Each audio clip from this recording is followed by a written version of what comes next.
ইয়াত মই 19 বছৰ হ'ল মাটি লোৱা, কিন্তু তাতছে আৰু একেবাৰে সৰুকালৰ পৰা মই লখিমপুৰতে আছোঁ। এই চিনাতলীয়া বুট দিয়া হয় আমাৰ। এইখিনি চৰকাৰী মাটি? চৰকাৰী নহয়, এইখিনি আছিলে এই মাটিবিলাক একে মালিকৰ। ৰাস্তাটো যেনিবা এফালে গ'ল, এইখিনি এফালে থাকি গ'ল।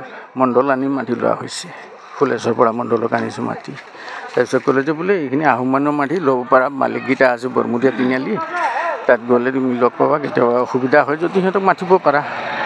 তাৰপিছতে আৰু গামলা চব দাগ নম্বৰ চব দিলে মাটিৰ, সেই চাইডৰ এই চাইডৰ মাটি একে দাগ মাটি, খালি ৰাস্তাটো যেনিবা যাওঁতে এইখিনি এইফালে থাকি গ'ল মাটি।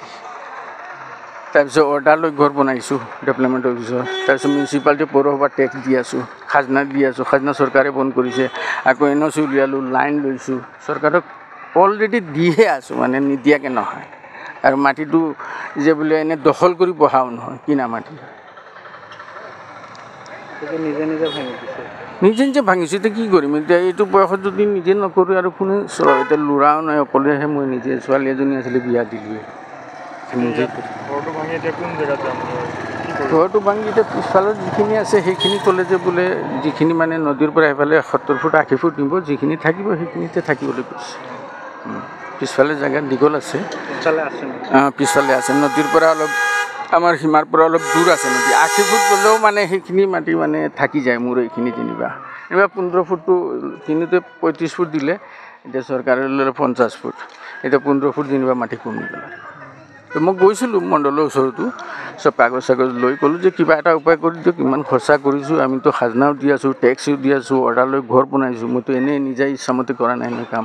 মণ্ডলৰ ঘৰত গ'লোঁ ফুলেশ্বৰ পৰা, তেওঁতো ভলণ্টিয়াৰ ৰিটায়াৰ ল'লে DC অফিচৰ পৰা, ক'লে যে বোলে তই যা মণ্ডলৰ ওচৰত, গৈ কিনে তেওঁ অৰূপ হাজৰিকাৰ ওচৰত আহিলোঁ। অহাৰ পিছতে মই ক'লোঁ যে এনেকৈ বোলে এইটো নোৱাৰিছোঁ, END বিভাগে হেনো এইটো কাটি থৈছে বোলে আগত 50 ফুট এফালে 50 ফুট সেইফালে।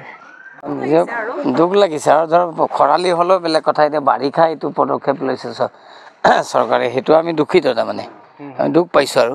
কিন্তু সময় সুযোগ হৈ এৰি দিম, ৰাস্তা কেতিয়া বনাব ঠিক নাই, কিন্তু বাৰিষা সময়ত এইটো অত্যাচাৰ কৰাটো যুক্তিজনক হোৱা নাই, কাৰণ ঘৰ দুৱাৰ হেৰি কৰা। এতিয়া আগতে ল'ব লাগিছিল পদক্ষেপ, যেতিয়া মানুহে ঘৰ বনাইছিলে অলৰেডি 10 বছৰ আগত এইটো হ'ব লাগিছিল। এতিয়া দৌৰাদৌৰিকৈ বাৰিষাৰ সময়ত বানপানীত মানুহ যাব ক'ত, থাকিব ক'ত, কথাবোৰ তেনেকুৱা হৈছে। কিমান বছৰ হ'ল আপোনালোক ইয়াত? ইয়াতে 20 বছৰ হ'ল। আগত ক'ত আছিলে?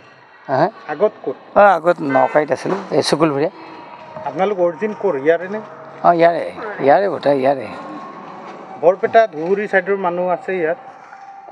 বৰপেটা ধুবুৰী ছাইডৰ মানুহ থাকিব পাৰে 2-4 ঘৰ, বৰ্তমানতো ভোটাৰ ইয়াৰে। বৰপেটা হ'লেতো ভোটটো ট্ৰেন্সফাৰ কৰি আনিছে ইয়াৰে আৰু। ক'ৰবাত দিন হাজিৰা কৰিব আহিছে, 1 মাহ আছে 2 মাহ আছে, গুচি গৈছে, বেলেগ কথা। বাকীটো যিমান ঘৰ দেখিছে সকলো ইয়াৰ ঠাই বাসিন্দা, ইয়াৰ ভোটাৰ। কিন্তু প্ৰশাসনটো থানাৰ ওচৰত, আমাৰ সদৰ থানা, তেখেতসকলে গাইড দিব লাগিব। পাব্লিকে মাৰপিট কৰিব গ'লে বা আমি বাধা দিব গ'লে উল্টা মাৰপিটহে হ'ব। প্ৰশাসনে কৰিব লাগিব প্ৰশাসনৰ কাম, আমি পাব্লিকে নোৱাৰোঁ নহয় কৰিবলৈ। পাব্লিকে আঙুলিয়াই দেখুৱাই দিবহে পাৰোঁ, বাকীটো আমি মাৰপিট কৰা আমাৰ অধিকাৰ নাইতো। কথাটো তেনেকুৱা, তেখেতসকলে কৰিব লাগিব।